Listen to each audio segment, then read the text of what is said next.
Salve, eu sou o Clayson. Provavelmente você já sabe a respeito deste caso da mãe de Flávio, de Carlos e Eduardo, a ex-esposa do Jair Bolsonaro, que pagou com dinheiro vivo um apartamento que hoje é estimado em mais de 600 mil reais. Ela pegou esses valores atuais, né? Ela pegou esses 600 mil reais, foi lá e jogou na mesa do caboclo, falou: quero esse apartamento para mim. A gente sabe, muitas pessoas que lidam no mercado imobiliário também sabem disso. Quando você tem um depósito desse montante, né, mais de $500 mil, né, em dinheiro vivo, tem alguma coisa de errado nessa história. Porque, meu amigo, é complicado uma pessoa guardar mais de 600 mil reais num colchão hoje em dia, e naquela época, em qualquer momento. Para você pensar. Né?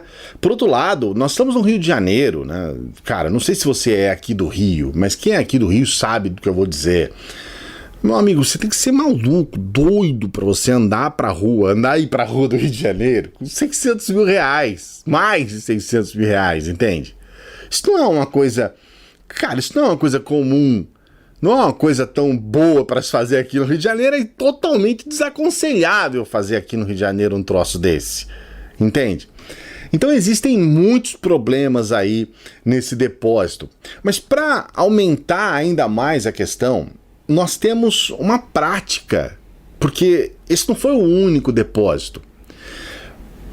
Hoje já há um levantamento de que aproximadamente 3 milhões de reais foram movimentados pela família Bolsonaro em dinheiro vivo para compra de imóveis. Então é outra questão que você fala, caramba. E aí você fala, da onde veio esse dinheiro?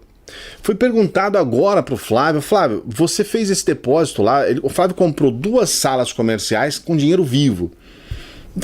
Você fez esse depósito, de onde veio esse? O Flávio simplesmente desconversou, ele falou, não lembro que eu fiz esse depósito em dinheiro. Uma pessoa vai lá, tira mais de 80 mil reais do bolso, faz um pagamento à vista por 80 mil, mais de 80 mil reais na época, e não se lembra. Então, sabe, essa história é uma história muito mal contada.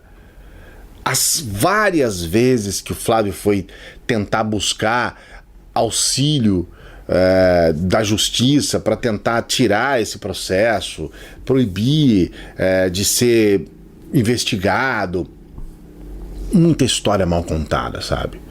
A verdade é que Bolsonaro foi eleito com um discurso anticorrupção. A gente sabe que um dos maiores problemas que a gente viu com os governos anteriores, um dos maiores foi, se não foi o maior, foi a corrupção, que é inegável, não dá para negar isso, né? Seria um absurdo negar que houve corrupção. E aí o Bolsonaro se elege com esse epíteto, né? Não, eu sou anticorrupção, eu não roubo, eu não sou corrupto, né? Ele se elege dessa forma. Apesar de todas as evidências, Bolsonaro nunca foi um sujeito anticorrupção mesmo, de verdade. Mesmo porque ele teve quase 10 anos no PP, Partido Progressista, que estava atolado no mensalão, em todos os casos de corrupção aqui no Brasil. Mais até do que o próprio PT. As pessoas que dizem que o PT é o partido mais corrupto. Não, é o PP, o partido onde o Bolsonaro esteve por aproximadamente 10 anos. Então dizer que o Bolsonaro é anticorrupção já não era uma lógica muito boa antes desses casos virem à tona. Mesmo porque o Bolsonaro, meu amigo, o Bolsonaro se ofereceu para ser vice do Aécio Neves. Então você fala, pô, então a verdade é que o discurso anticorrupção em cima do Bolsonaro colou. Ainda há muitos que ainda falam, ele é anticorrupção mesmo. Mas as questões claras que a gente vê apontam exatamente para o contrário. Essa história toda da ex-esposa do Bolsonaro trouxe não só essa prática, né, de movimentar dinheiro vivo para comprar imóveis e tudo mais, mas trouxe também essa postura do Bolsonaro, né, cara, que entrou na política e jogou a família dele inteira lá. Num começo, acho que ele pensou, bom, vamos melhorar a renda da família aí, vamos botar todo mundo para virar político, né? E foi o que ele fez realmente. Olha, não há nada de errado em você colocar familiares para ser político, né? Não é um crime isso. Você pode falar que é um pouco imoral, mas essa é uma prática da velha política brasileira. A gente vê aí casos, eu falei aqui do Aécio Neves, ele era neto do Tancredo. Ele se tornou político em função do seu avô. Mas isso é muito comum aqui. ACM Neto, a mesma coisa. Neto do ACM, do Antônio Carlos Magalhães. E a coisa mais comum do mundo, a gente tem governadores aí que são filhos de políticos. E essa questão, apesar de ser uma questão imoral, apesar de eu achar uma grande besteira você votar em alguém só porque o pai dele é um político conhecido e tudo mais, não é ilegal, mas já demonstra logo de início essa postura do Bolsonaro. E aí você tem um segundo jargão, né? Primeiro é essa anticorrupção que não cola mais. E o segundo é essa coisa de nova política, velha política. Ele quer se colocar como um cara da nova política, fazendo exatamente aquilo que sempre se fez na velha política, em muitos aspectos. Até de se pensar muito ele se associar a Roberto Jefferson, trazer esse Michel Temer para representar o Brasil no Líbano. Enfim, a gente tem muitas questões que deixam claro que o discurso do Bolsonaro, especialmente aquilo que é defendido pelos seus apoiadores, não bate com a realidade. Na hora que chega na realidade, você fala, meu irmão, tem corrupção.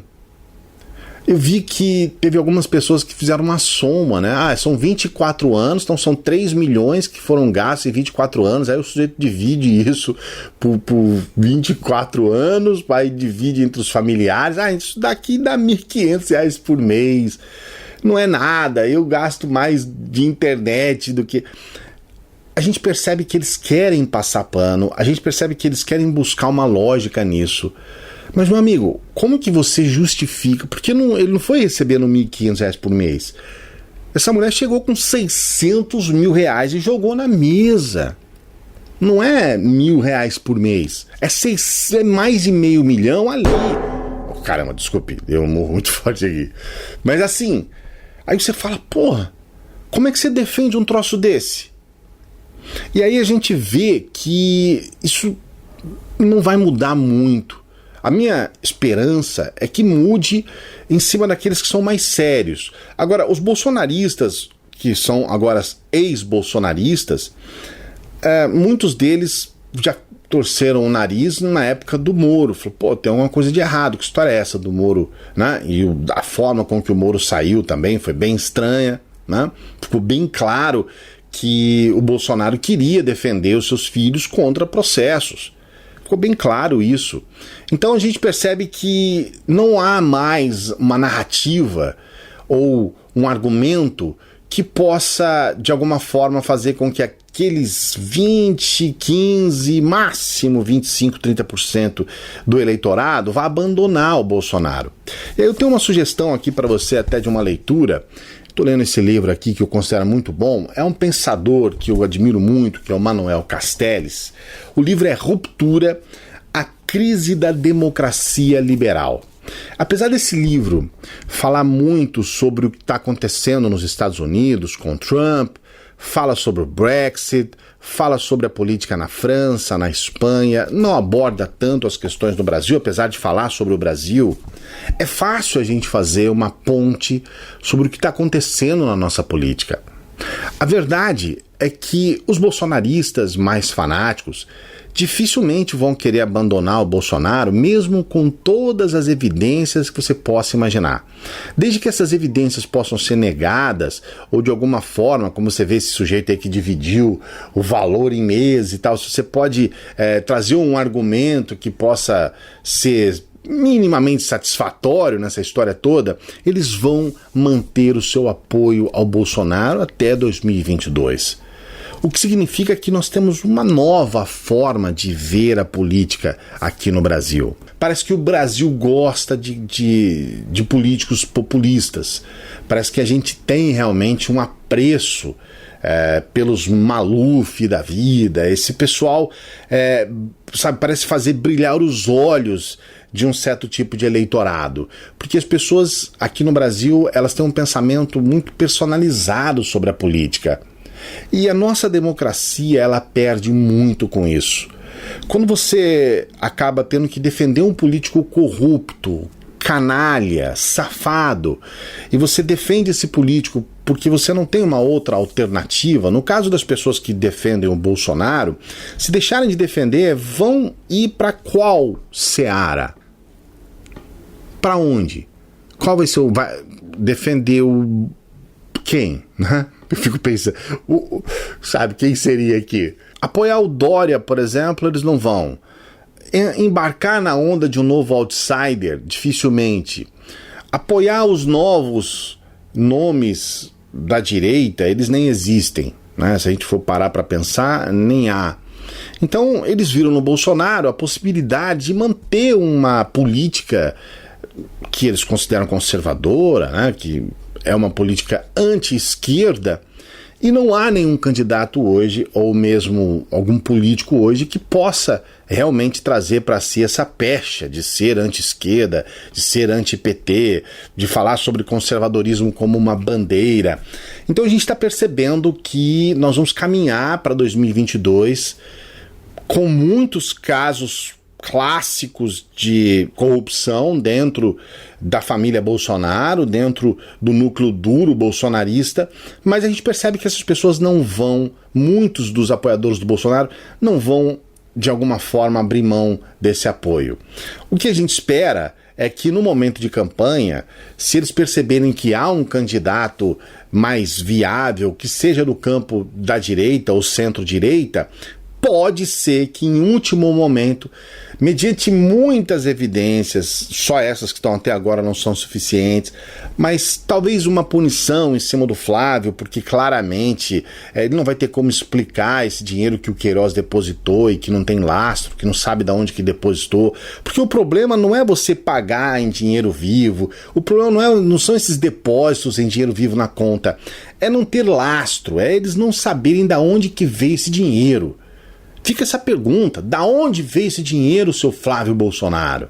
Da onde veio? Não tem uma origem. É claro que a gente sabe que quando não tem uma origem legal, é porque essa origem é ilegal. É claro que esse dinheiro tem que vir de algum lugar, né? É óbvio, não apareceu do nada. O que a gente está querendo colocar aqui para você é que muito provavelmente é fruto de algo ilícito.